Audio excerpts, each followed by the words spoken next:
Olá, seja muito bem-vindo a mais uma aula de biologia. Sou a professora Andressa Primavera e nesse momento vamos ver o objeto de conhecimento da nossa aula de número 17. No objeto de conhecimento, vulnerabilidade da juventude, puberdade, automedicação e uso excessivo de medicamentos, vacinas e no detalhamento, infecções sexualmente transmissíveis, ISTs. Então vamos à nossa aula.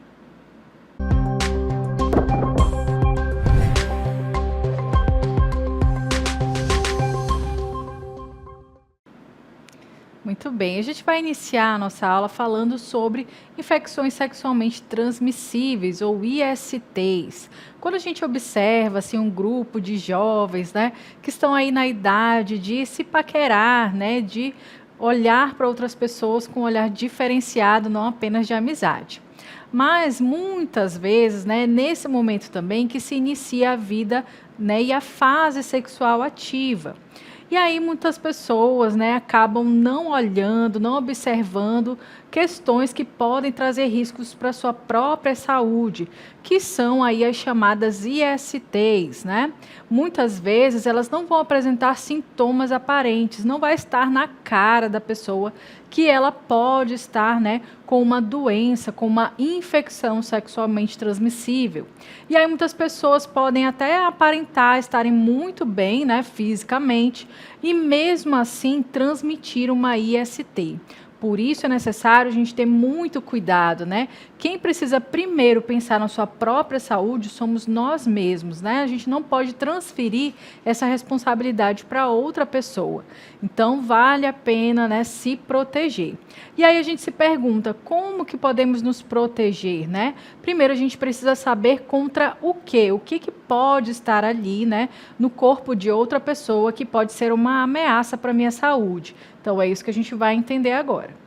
Observe aí que as ISTs podem ser causadas por vírus, bactérias, protozoários e fungos, os quais são microscópicos, não sendo possível de serem visualizados a olho nu. Uma vez instalados no organismo, atacam as células hospedeiras, degenerando-as e causando doenças. Então é por isso que muitas vezes não vai estar ali nítido em outra pessoa que ela carrega um vírus, uma bactéria, um protozoário ou um fungo que pode causar uma IST, porque eles são realmente invisíveis a olho nu. E às vezes até para a própria pessoa que carrega esses micro-organismos é desconhecido, ela não sabe. Muitas vezes, algumas dessas doenças não vão apresentar sintomas e ela só vai descobrir quando está ali em um estágio avançado, em algo que traz ali para ela uma preocupação. Então, mais uma vez, lembrando que a gente precisa se prevenir. E uma das doenças que pode, estar causando, aí, levando até mesmo a óbito, uma doença que ela é bastante falada, é muito comunicada, através das redes sociais, da televisão, dos noticiários, mas as pessoas muitas vezes negligenciam. E a doença que nós vamos falar e que vamos tratar é a AIDS ou o HIV. E a gente vai conhecer um pouquinho melhor sobre esse assunto. Então, observe aí que nós vamos falar sobre as ISTs e agora a gente vai falar sobre o HIV. A AIDS, pessoal, como também é bastante conhecida, é uma doença que dizimou milhares de vidas ao longo de pouco mais de 4 décadas, desde o seu descobrimento pela primeira vez nos Estados Unidos em 1981. Ou seja, foi na década de 80 que houve ali uma explosão de casos em que as pessoas estavam morrendo, indo a óbito por uma doença que ainda não era conhecida. E aí, a partir daquele momento, começou a se descobrir sobre a AIDS, tá? E aí a gente continuando, falamos aí que ela é uma doença causada pela infecção do vírus da imunodeficiência humana. Por isso a sigla em inglês é HIV, que quer dizer, então, vírus da imunodeficiência humana. Esse vírus ataca o sistema imunológico, que é o responsável por defender o organismo de doenças. As células mais atingidas são os linfócitos TCD4, tá? Então, esses aí são, esses linfócitos são células de defesa do nosso organismo. Quando um vírus, uma bactéria ou até mesmo tumores dentro do nosso corpo, né, surgem, esses linfócitos vão diretamente atacar esses micro-organismos ou esses invasores ou essas ameaças à nossa doença. Mas é justamente elas, né, esses linfócitos, essas células, que são atacadas pelo vírus HIV. E aí, olha só, o vírus ele é capaz de alterar o DNA dessa célula e fazer cópias de si mesmo. Depois de se multiplicar, rompe os linfócitos em busca de outros para continuar a infecção. Então, observe o quanto esse vírus ele é danoso para o nosso sistema imunológico, porque ele vai atacar justamente essas células de defesa. O HIV é um retrovírus, classificado na subfamília dos Lentiviridae. Esse vírus possui algumas propriedades, como, por exemplo, período de incubação prolongado antes do surgimento dos sintomas da doença, infecção das células do sangue e do sistema nervoso e supressão do sistema imune, tá? Então, essas são algumas características que fazem com que o HIV seja, né, às vezes, identificado só depois ou bem depois que a pessoa contraiu esse vírus. E como que ele age dentro das nossas células? É isso que a gente vai ver para conhecer como é o mecanismo de ação desse vírus. Então, observe aí que nós temos uma célula, a TCD4, que é a qual falamos que ela é uma célula de defesa do nosso organismo, e esse vírus vai entrar em contato aqui com a membrana plasmática dessa célula, tá? Aqui dentro, né, existe o material genético dessa célula.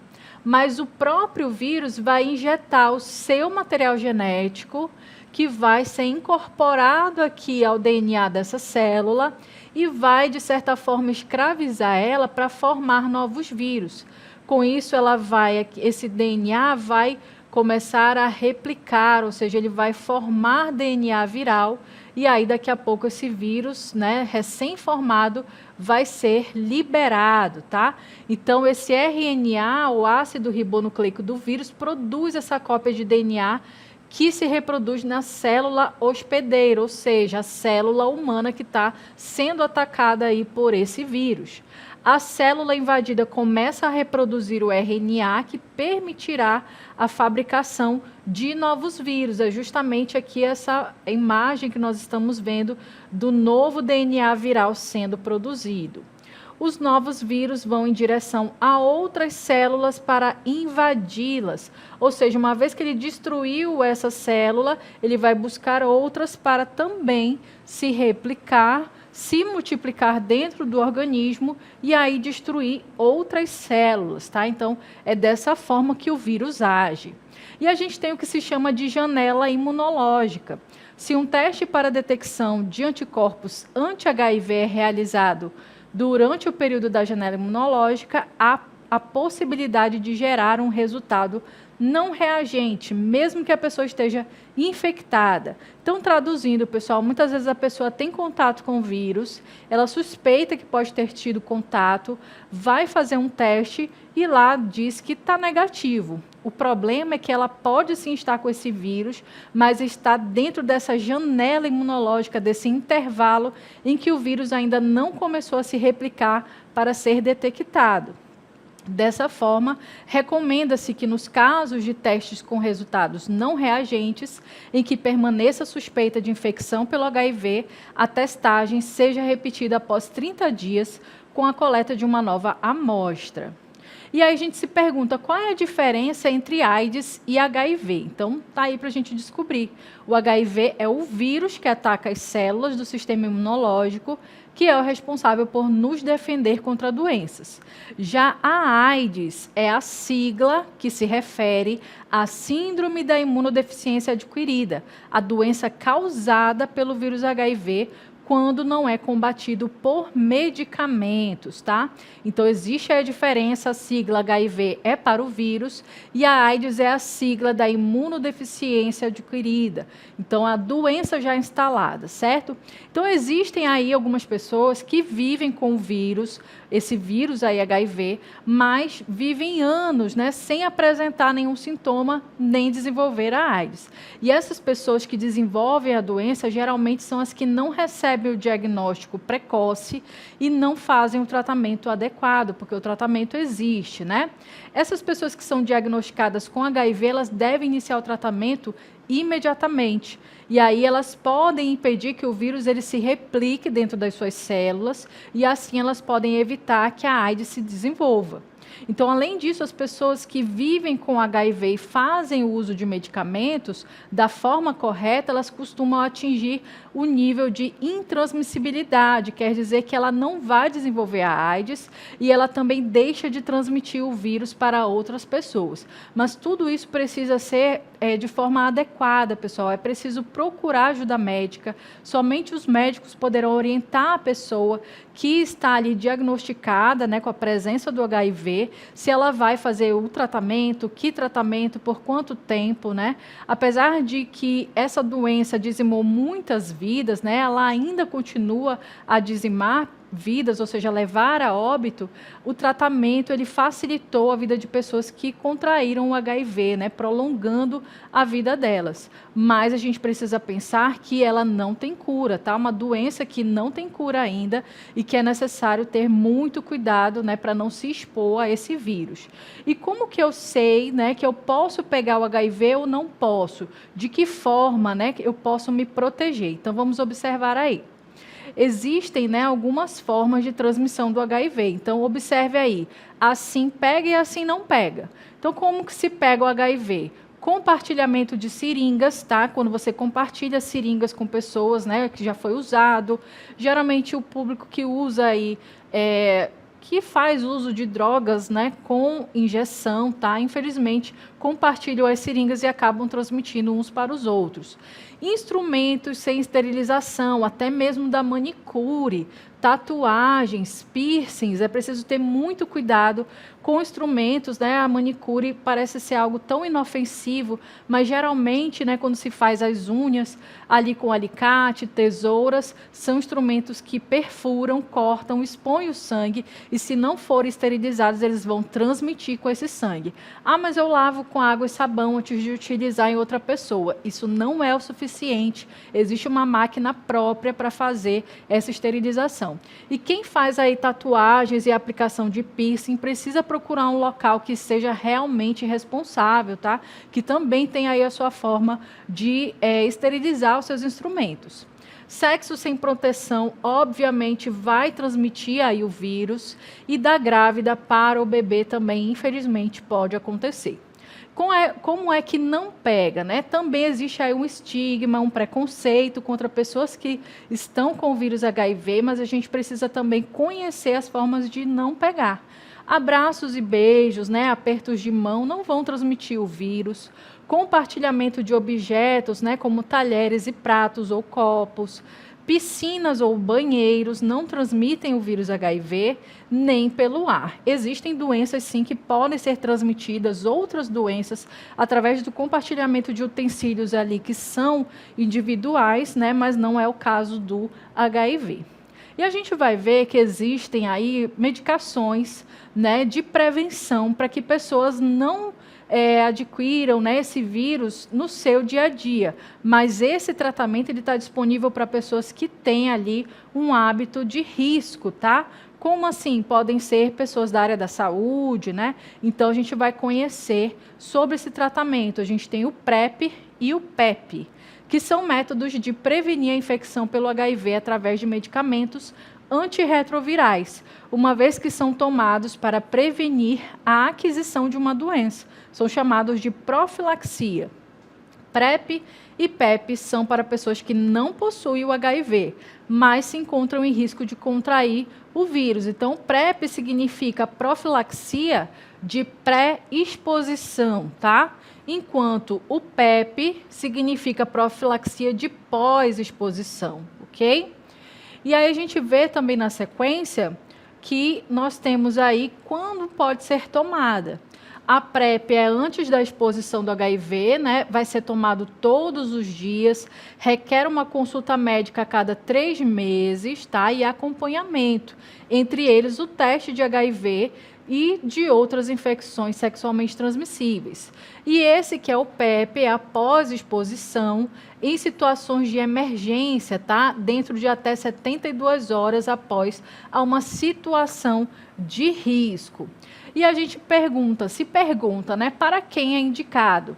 No caso, a PrEP, que é a pré-exposição, é indicada para pessoas que não têm o vírus, tá, mas estão com maior risco de contrair, conforme as suas práticas sexuais, né, como, por exemplo, profissionais da área, sorologia, parceiros, né, ou seja, quando o parceiro de uma pessoa possui o vírus e outras vulnerabilidades. E o PEP para pessoas que também, né, não têm o HIV, mas podem ter sido expostas em relações desprotegidas, como no caso aí do rompimento de camisinha do preservativo, no trabalho através de acidentes com agulhas e outros perfuro-cortantes, quer dizer, as pessoas que, né, são da área da saúde, enfermeiros, técnicos, médicos, em uma situação de violência sexual, na prevenção da transmissão de mãe para filho, também é indicado essa profilaxia, ou seja, essa prevenção. E ainda, né, para a gente tem aí uma próxima, qual é o efetivo, né, qual o efeito, ou seja, para que serve? Pode reduzir o risco de contrair o HIV durante o sexo em mais de 92% se tomado corretamente. E, no caso do PEP, pode prevenir a infecção pelo vírus se iniciado o mais precocemente possível e mantida por 28 dias. Gente, aparentemente parece algo assim, então eu posso me expor ao HIV porque afinal eu tenho tratamento. Mas não é bem assim, porque essa doença ela é agressiva, nem todo mundo responde bem ao tratamento, ele pode até não ser eficiente para algumas pessoas, e mesmo assim ela via a desenvolver a AIDS, né? Fora que existe a qualidade de vida antes e depois, né, da exposição ao vírus, então é sempre importante a gente pensar na nossa prevenção. E a AIDS, né, o HIV, não é a única doença ou infecção sexualmente transmissível, nós temos ainda o HPV, que é o papiloma vírus humano. Ele é um vírus que afeta a pele, as mucosas, sendo a infecção sexualmente transmissível mais comum no mundo. Ele é causado aí por esse vírus que você está vendo na imagem, tá? Papiloma vírus humano, por isso a sigla HPV. E ele vai atacar pele e mucosas. Existem mais de 200 tipos de HPV, alguns dos quais podem causar verrugas genitais, certo? Enquanto outros estão associados a tumores malignos, como câncer do colo de útero, ânus, pênis, boca e garganta. Então, a gente percebe aí que pode, né, acarretar nesses locais, né, do nosso corpo. E as lesões, né, podem ser causadas aí pelo HPV com aparecimento de verrugas e pode ser na região genital e no ânus. Podem ser únicas ou múltiplas, de tamanhos variáveis, podem ser achatadas ou papulosas, quer dizer, elevadas e sólidas. Em geral, são assintomáticas, mas podem causar coceira no local. Essas verrugas geralmente são causadas por tipos de HPV não cancerígenos. Observe aí, né, que na região genital essas verrugas podem se desenvolver, mas nem sempre elas vão estar visíveis, né? Então, muitas vezes as pessoas observam, né, a pessoa não tem nem nada visível, então ela não está com doença nenhuma e ela pode estar, infelizmente. As lesões subclínicas podem ser causadas por tipos de HPV de baixo e de alto risco para desenvolver o câncer. Então, a gente já observa aí que, infelizmente, também esse vírus ele pode atacar órgãos internos, onde a pessoa não vai perceber ali, né, a olho nu, e é necessário que ela faça exames mais específicos para detectar e até mesmo prevenir câncer de colo de útero, como no caso das mulheres. Então, você observa aí aonde está localizado o colo do útero, né? Essa entrada do útero, aonde as lesões podem acontecer, aonde as verrugas podem acontecer. E aí, quais são os sintomas, né? A gente se pergunta quais seriam os sintomas do HPV. Bom, a infecção pelo HPV pode ser assintomática, quer dizer, não ter sintoma nenhum, ou provocar o aparecimento de verrugas genitais, orais e anais. Então, lembre-se aí, né, que as práticas sexuais sem uso de preservativos podem transmitir esse vírus. E essa transmissão, ela se dá predominantemente por via sexual, como acabamos de falar, mas existe a possibilidade também de transmissão vertical da mãe para o bebê ou para o feto, através da saliva, de autoinfecção e de infecção por perfurações ou cortes, como objetos contaminados pelo HPV. E aí, como é que esse vírus se comporta uma vez que ele entrou em contato com o corpo de uma pessoa? Então, vamos observar aí através de um esquema que o vírus ele pode, né, ter uma porta de entrada pela região genital, mas também por via oral, como a gente conheceu, né? Então, uma vez que esse vírus ele entra aí no corpo humano, ele vai atacar as células desse corpo, vai se reproduzir, tá? E ele pode ou gerar verrugas na pele, né, nessas regiões onde o vírus teve contato, tá? Ou ele pode, né, infelizmente, algumas variedades desse vírus podem causar tumores, né? E aí serem o foco de células cancerosas, tá? Então é necessário aí ter essa preocupação. O conhecimento traz para a gente essa possibilidade de escolher, né, se proteger sempre. E como que é feito o diagnóstico? Nos homens é através de exames clínicos e nas mulheres o preventivo é o principal exame, né? A gente sabe que existem alguns tabus, né, com relação a procurar médicos, a procurar ajuda médica, mas no caso aí é sempre necessário. Pessoas que já iniciaram sua vida sexual ou até mesmo antes precisam então buscar uma ajuda médica para receber orientação, para fazer o exame, porque descobrir quanto mais cedo é melhor. Então, é melhor a gente sempre se antecipar, né? Procurar saber se está tudo bem com o nosso organismo e se antecipar a qualquer tipo de doença. Como é feito aí o tratamento, no caso, né, do HPV? O tratamento das verrugas nas áreas genitais e no ânus consiste na destruição das lesões. Independente de realizar o tratamento, as lesões podem desaparecer, permanecer inalteradas ou aumentar em número e volume. Então, quer dizer que o tratamento, né, nem sempre vai garantir que essas lesões elas sumam. Mas existe a prevenção, tá, pessoal? E a principal forma de prevenir o contato com o vírus é o uso de preservativo durante as relações sexuais. Já existe uma vacina contra o HPV, está incluída no calendário de vacinação do SUS, e a faixa etária que pode receber a vacina é de 9 a 14 anos, tá? Então, a gente observa aí que existem duas formas de se prevenir: tomando a vacina quando na faixa etária, ou utilizando, ou na verdade sempre utilizando o preservativo em todas as relações sexuais. A prevenção aí contra qualquer tipo de infecção sexualmente transmissível, a principal é usando aí, né, o preservativo, tanto masculino quanto feminino, tá? Então, existe aí a possibilidade não apenas para os homens, né, fazerem uso do preservativo, mas também as mulheres, quer dizer, surgindo aí o preservativo feminino, essa mulher ela não fica dependente da vontade do seu parceiro utilizar. Ela pode, por iniciativa própria, né, ter o seu preservativo aí adequado. No entanto, outros cuidados são necessários, como, por exemplo, manter relações sexuais apenas com o uso do preservativo, não compartilhar agulhas ou seringas, não compartilhar alicates e cortadores de unha que não estejam devidamente esterilizados. São cuidados aí que as pessoas também podem ter, né, para se prevenir, certo? Bom, infelizmente, apesar de todas essas informações, elas estarem disponíveis para todos, né, através dos noticiários, na internet ou até mesmo nas casas de saúde, as pessoas ainda esquecem que esses vírus, eles estão circulando e que as pessoas podem contrair eles nas suas práticas sexuais. E a gente vai observar um índice, né, que é muito triste, ou seja, no Amazonas, né, na região amazônica, existem altos casos, altos números desses casos, né? É o que a gente vai observar aí através do site da FVS, que é a Fundação de Vigilância e Saúde do Amazonas.